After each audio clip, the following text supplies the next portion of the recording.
Hi guys. You have the ledger accounts with their normal balances in them from the homework post that I gave you, which I believe I copied and pasted right out of the textbook. And what you have here are the journal entries in order to close the accounts. We talked about the closing process that has to take place at the very end of the year. Now, the purpose of the closing entries are that we reset the temporary accounts, meaning the revenue accounts, the expense accounts, and the withdrawals account. And a little trick is just to remember that the accounts to be closed, the revenues, the expenses, and the drawing or withdrawals account. Okay, the purpose of doing it is to reset the temps to zero. It's like resetting the scoreboard in a ball game or a pinball machine. You tally up your profit or your loss for the period, put it in the books, put it in the record, and start a new game with all the revenue and expense and drawing accounts closed out to zero, so you can begin to accumulate those items for the next accounting period. And in the process of closing the accounts, we need to update the capital. Well, that actually will happen through the process itself. And as well as I do, if we come down here and look at that capital balance of $40,000, it's a credit balance, and it's not up to date, because we've recorded the expenses and revenues and the drawings outside of the capital account. And in lieu of going into the capital, we established the temporary accounts, the withdrawals, the revenues, the expenses, as you can see. Okay, so these, of course, are the temporary accounts. We've said in class that you actually could have gone right into the capital account and debited the capital account for the expenses and credited the capital account for the revenues. But because we have to prepare financial statements, we want to keep the revenues and expenses separately so that we'll be able to prepare our income statement, and we'll have a withdrawals account available to us in order to have it ready to subtract from the capital balance when we prepare our statement of owner's equity. Now, these are all normal balances before closing. Okay, the capital account has a credit balance. The withdrawal account has a debit balance. The revenues have credit balances. There's only one. All of the expenses, as you can see, have debit balances, and I didn't put DR in there, but nonetheless, it's there. I could put it in, but that's a debit balance.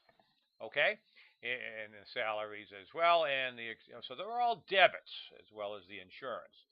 So in order to close an account, before I get into the mechanics of the entry, before I get into the detail of the entries, realize that in order to bring any account to zero, okay, you have to do the opposite in the account as to what exists in the account before you post the closing entry. For example, you can see that closing entry number 2 puts a credit, and what does that do? It brings the account to zero. The withdrawal account gets a credit, which brings the account to zero. The service revenue account has a credit balance. How do you close a credit? With a debit. A debit balance in depreciation expense. How do you zero it out? With a credit. What we do in the closing process is we establish a new account for you guys. It's called income summary, And its purpose is to do exactly what its title indicates. What we're going to do with this account is we're going to summarize the net income or the net loss, so that the first closing entry utilizes this account. If you come up here, you can see the service revenue account is debited and the income summary account is credited for $76,000. At that point, the income summary account has the revenue as a balance, which is $76,000, and the revenue account being debited is brought to zero. Closing entry number 1, to transfer the revenue account to income summary. Closing entry number 2, we want to get all of the expenses in the income summary. So that what we do is we add up all of the expenses, which total $47,800, and we put a charge into the income summary account for that $47,800. You can see it down here. So what you're doing is what we said. You're summarizing the net income in the income summary account. You have the revenues as a credit and the expenses as a debit. Alrighty? So at that point, you can obviously see that the revenues are in excess of the expenses. So the balance in that account at that point is $28,200. And of course, that would be the net income. Now, what we do in closing entry number 3, after having transferred the revenues and expenses and creating a net income in the summary account, what I'll do is I'll take that summary balance, which is a credit of $28,200, I'll debit it in order to transfer the $28,200 to the capital account, so that the $28,200 gets added into the capital account as the net income, and you've seen it many times in the owner's equity statement that we've prepared. So here's the debit to the income summary account, which zeroes it out. Point of notation here is the income summary account is opened and closed during the closing process. It's just a convenient account. It's like a conduit. It carries the revenues, the expenses, establishes the net income, and then takes the amount of that net income and transfers it to capital, as you can see here. Again, in that entry, when we credit capital, we're going to add, and you can clearly see that what we've done here is we've taken that $28,200, right? We've taken that $28,200 and added it to the capital just like you would on the equity statement, but now you're in the account. So the account at that point would read out at $68,200. We're not done because the owner has withdrawn cash or other assets from the business for personal use, which have been temporarily recorded in the amount of $22,000. That's a debit item, and if that's a debit item, it gets closed with the credit, so that now has a zero balance. As you can see, the journal entry debits capital for $22,000 and credits withdrawals for $22,000. So there's the negative impact on capital. Alrighty, there's the negative impact on capital as a result of the withdrawals, and the subtotal that we had created of $68,200 is now reduced down by the withdrawals to the ending balance, EB, right, has a credit balance of $46,200. So the capital then is going to be carried forward to the next period as the beginning balance, just like this has been on the books all period long, all year long, let's say, okay, for the $40,000, and now this is carried forward as the BB, or the beginning balance, alrighty, and that's what this was. This was the beginning balance. I don't know if I can squeeze that in there, but I will. Be beautiful. Okay, so you had a beginning balance of $40,000 in there, and just like we do in the capital statement, we would add the net income and subtract the withdrawals to get the ending balance. So what you're seeing here in the account itself is the same activity that we would do in the statement of owner's equity. And mind you, this has to be done because the ledger has to be updated to reflect the new capital balance. Had there been a loss, had there been a net loss, what would happen here is that there would be a debit balance in this account, not a credit balance. Okay? That credit balance, that net income, that credit balance, of course, is the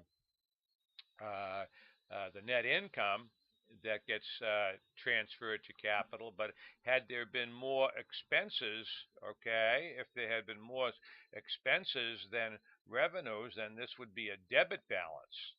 And that would have to be transferred to capital as a debit. So at the end, what we have here, guys, is a completed set of journal entries, all posted in the ledger.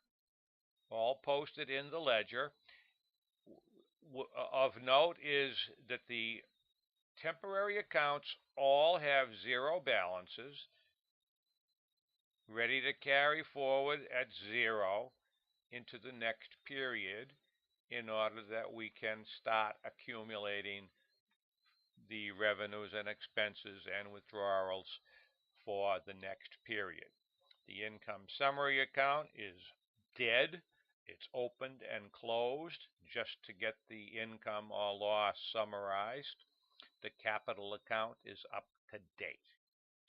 So I want you to play this and repeat it if you have to.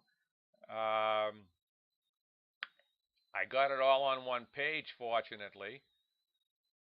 But you want to think of 4 entries. Transfer revenues to the summary. That's what close means. To transfer revenues to the summary, to transfer expenses to the summary, determine net income or loss inside the summary, then close it to capital. In this case, it's a plus, a credit.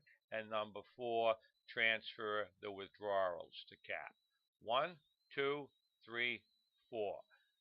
Again, the key to identify what the accounts are is in that word red that I established. I simply just call the withdrawals account a drawing account, as we often do, and you can just use that as a little acronym to help you remember what accounts get closed. But moreover, the purpose and the process is very, very important, even though the computerized systems today in use can do this process automatically by pressing a button. But I think this is beneficial, and most teachers of accounting would want their students to actually see the impact of the temporary accounts on owner's equity, and the notion that the accounting cycle with respect to the temporary accounts starts them off at zero so they can accumulate the activity for the period going forward. It's like keeping a score of a new game, whatever it be. You know, when that game is over, you know, you put the results in the record book. In our case here, the analogy, the record book is the owner's equity account, okay? And then you reset the scoreboard to zero, and you're ready to start again for the next period. That's it.